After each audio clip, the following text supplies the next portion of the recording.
All right, guys, welcome back to the channel. And so the Bud Light saga continues. Anheuser Busch CEO appeared on CBS Mornings to do an interview, and they asked him some semi-serious questions in which he gave a series of non-answers, which hints towards an issue that this company is having, which they'll mention several times in this video.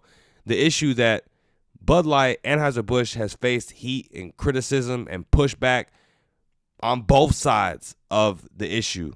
You know, the initial backlash from conservatives after they decided to sponsor Dylan Mulvaney, put his face on a can and have him do a promotional video. And then backlash from the trans community for there not being enough support for Dylan Mulvaney. You know, the trans community felt like they didn't stick up for Dylan Mulvaney and they didn't stick up for the trans community enough. So Anheuser Busch, as far as Bud Light is concerned, is feeling it from all angles. You got billions of dollars of revenue and market share price gone. You know, employees who aren't getting as much work because there isn't as much demand for the product anymore. You got stores with shelves just full of Bud Light and full of Anheuser Busch products because they aren't selling. People making memes and videos just clowning the beer, clowning the company. This has really left a bad taste in many people's mouths. And the reality is nowadays is that you really can't fence ride.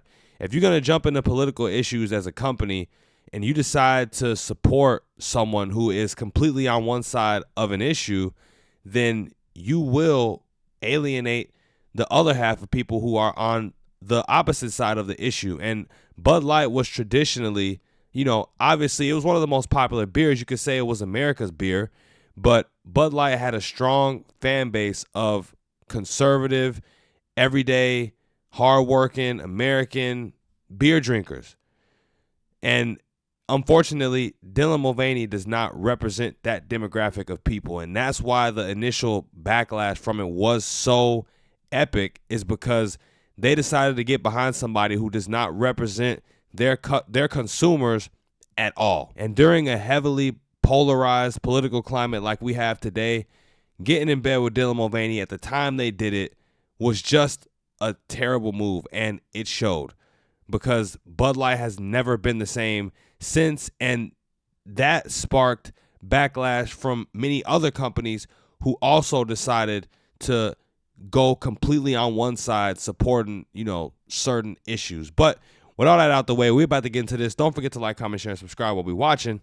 Now let's see what this guy had to say. For more than 2 decades, Bud Light was America's top-selling beer before being dethroned by Modelo back in May. Now, this came after a boycott of Bud Light and its parent company, Anheuser Busch, by some consumers.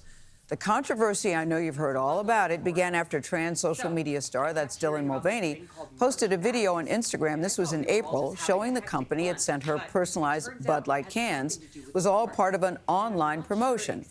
Anheuser Busch then faced more backlash for its handling of the boycott. Still, the company says it remains the country's #1 brewer, with brands like Budweiser and many craft breweries under its umbrella.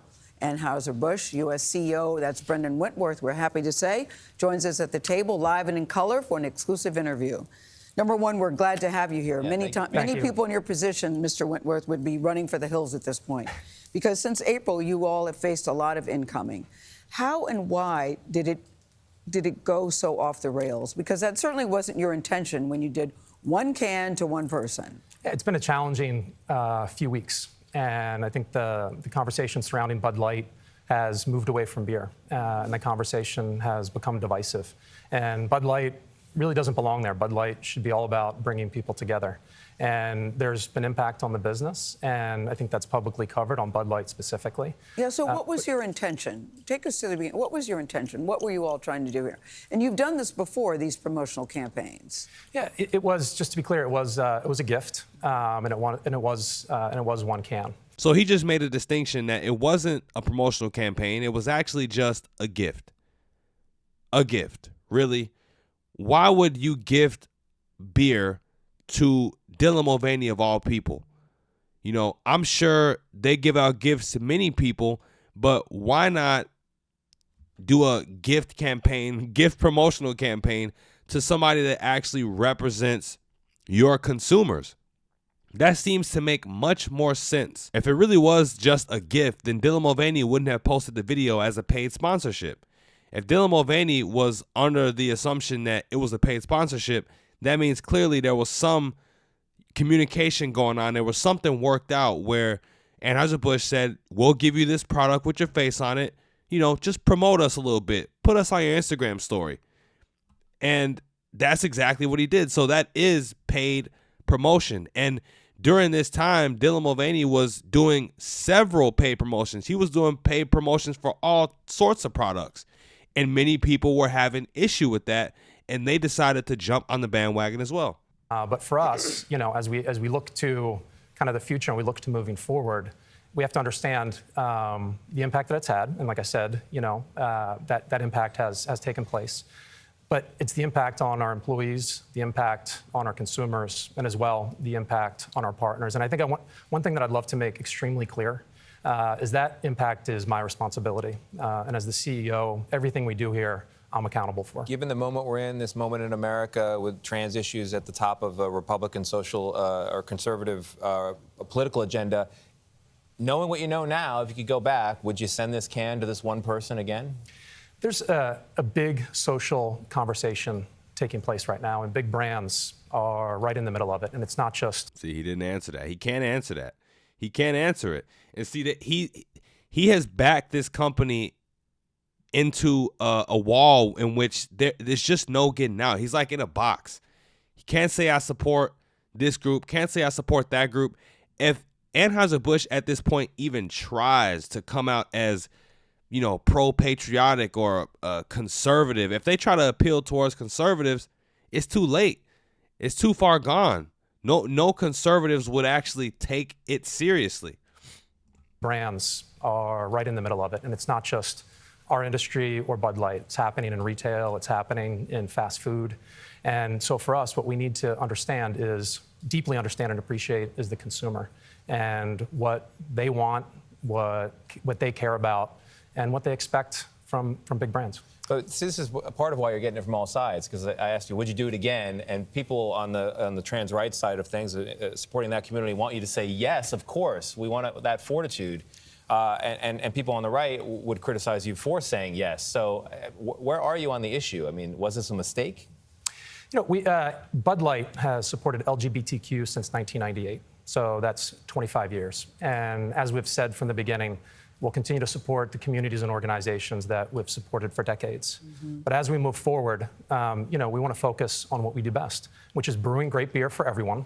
In 1998, I don't think it was called the LGBTQ. I don't think the acronym was as heavy as it is now. But, you can support certain groups of people. That's fine. It's nothing wrong with saying, you're a member of the LGBT. You want to drink our beer? Come drink our beer. That's cool. But getting behind and the evidence that that's fine is in the fact that they've done those type of ad campaigns before and nobody seemed to have a problem. But getting behind Dylan Mulvaney, that transcends just saying, hey, LGBT people come drink our beers too.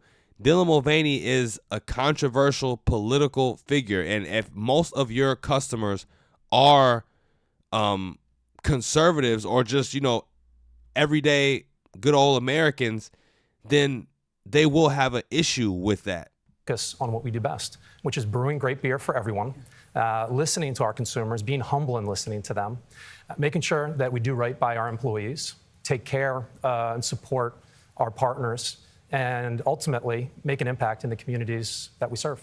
So you did point out that Anheuser Busch has in the past supported the queer community. In fact, you had these cans in 2019 that were rainbow bottles that were sold in stores all across the country. But the political arm of Anheuser Busch has donated to anti-LGBTQ plus politicians. So where do you stand and where does the company stand on queer rights? We support politicians that support our business. I'm just wondering, since when has a company who wants to make money selling a product, since when has there been an obligation for them to be overwhelmingly concerned with rights? Like, is it just me, or do I not really care about anything a company believes in until they actually show their cards? If somebody has if a company has a nice product and you want to purchase that product because it helps you, it makes your life easier, it makes your life better, or you enjoy it, then fine. The real issue comes about when companies start to show too much of what rights and what sides they believe in. You know, it's like they try to make these companies a personality now. That support our business. And when we say that, we talk about things like things that work for the industry, allow us to grow the business, allow us to employ more people, and really help drive the economy. You said at one point I heard you say, we're listening, we hear you. What did you hear, and how has it affected your employees? I'm curious about how they're feeling and how they're dealing with all of this. Our employees, we have 65,000. If you look at the 18,000 Anheuser Busch employees, and you look at the 47,000 Anheuser Busch wholesaler employees, and they're full of pride and they're full of commitment. And so it's really a privilege and it's humbling to have the opportunity to lead the organization. When you say listening, you know, I've been out to many of the impacted markets. My team has been out to many of the impacted markets. And over the last month, we've talked to over 100,000 consumers, and their feedback is very clear. What is it? The feedback is to reinforce what Bud Light has always meant to them, which is good times, goodwill, and easy enjoyment. And we have that all packed inside of our summer campaign that we launched last week. We're in the middle of the NFL. I know Nate's not here, but we're in the middle of our NFL campaign that'll be out in a few weeks. It's right there.